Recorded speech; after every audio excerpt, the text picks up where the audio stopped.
Во трка за гола екзистенција, не само младите, туку и старите бегаат од работа во поле, оти не им е исплатлива. Внатрешната миграција во Македонија го зеде својот данок. Повеќе од половина век селата се празни, полињата скапуваат, а земјоделските површини останаа необработени. Од тука многу важна е поддршката за производство на традиционална автентична храна. Апсолутно е многу важно, посебно во овој момент кога гледате дека имаме проблеми со храна и уште повеќе ќе има проблем со храна, зборуваме за недостиг од храна, пченица, компир, житарици, сите оние стари автохтони сорти многу често изумираат затоа што не се одржуваат.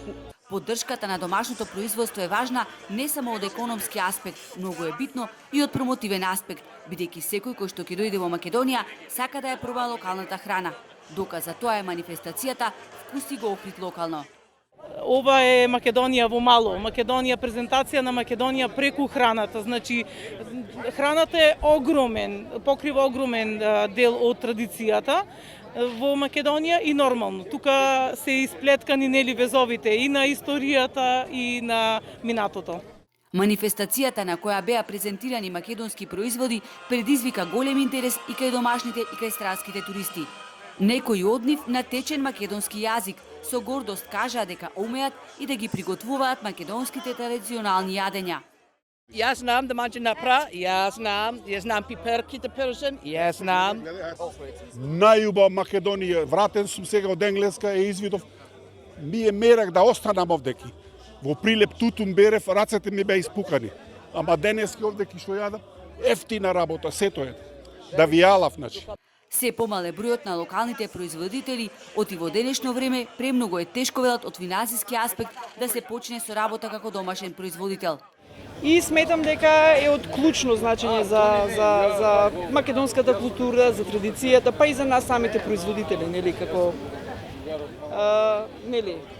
локални производители, нели, за развој на македонскиот туризам пошироко ако го гледаме.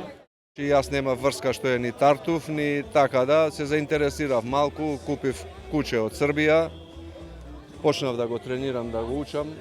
Од почеток беше тешко додека не се најде првиот Тартуф, после малку иде полесно.